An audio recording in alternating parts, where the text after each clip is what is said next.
आप सबको जय मसीह की। आज तारीख है 11/2/2026 और हम लोग सुबह का वचन पढ़ेंगे। हम पढ़ेंगे मत्ती रचित पुस्तक में से उसका 26 अध्याय और 1 से लेके 25 वचन तक।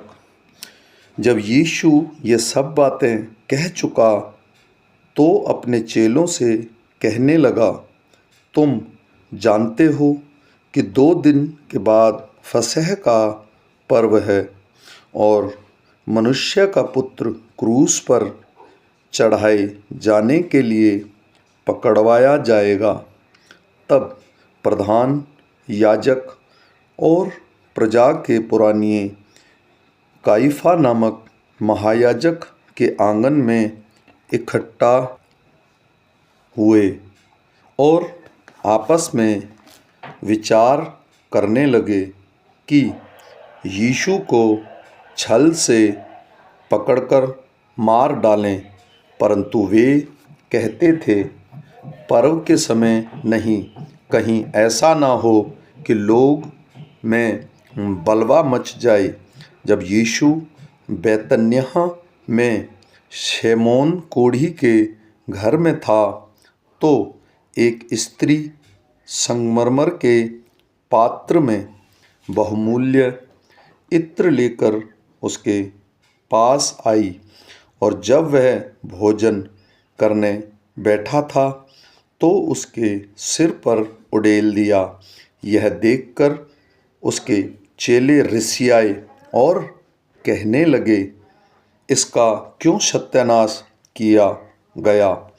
इसे तो अच्छे दाम पर बेचकर कंगालों को बांटा जा सकता था।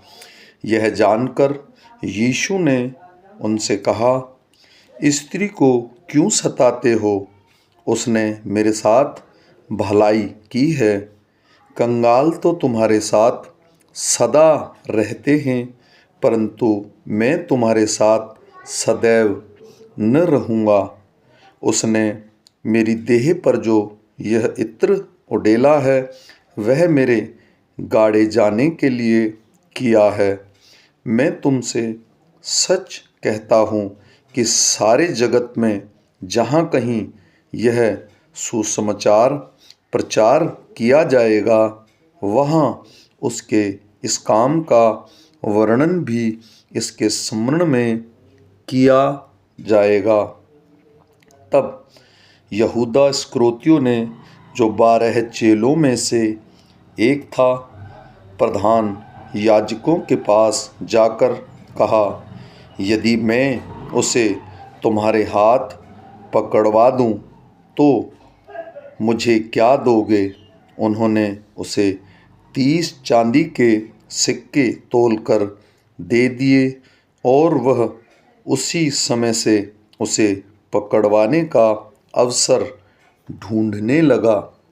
अख़मीरी रोटी के पर्व के पहले दिन चेले यीशु के पास आकर पूछने लगे, तू कहाँ चाहता है कि हम तेरे लिए फसह खाने की तैयारी करें? उसने कहा, नगर में अमुक व्यक्ति के पास जाकर उससे कहो, गुरु कहता है कि मेरा समय निकट है। मैं अपने चेलों के साथ तेरे यहाँ पर्व मनाऊंगा। अतः चेलों ने यीशु की आज्ञा मानी और फसह तैयार किया। जब सांझ हुई तो वह 12 के साथ भोजन करने के लिए बैठा। जब वे खा रहे थे तो उसने कहा, मैं तुमसे सच कहता हूँ कि तुम में से एक मुझे पकड़वाएगा। इस पर वे बहुत उदास हुए और हर एक उससे पूछने लगा, हे गुरु, क्या वह मैं हूँ? उसने उत्तर दिया, जिसने मेरे साथ थाली में हाथ डाला है वही मुझे पकड़वाएगा। मनुष्य का पुत्र तो जैसा उसके विषय में लिखा है जाता ही है, परंतु उस मनुष्य के लिए शोक है जिसके द्वारा मनुष्य का पुत्र पकड़वाया जाता है। यदि उस मनुष्य का जन्म ही न होता तो उसके लिए भला होता। तब उसके पकड़वाने वाले यहूदा ने कहा, हे रब्बी, क्या वह मैं हूँ? उसने उससे कहा, तू कह चुका।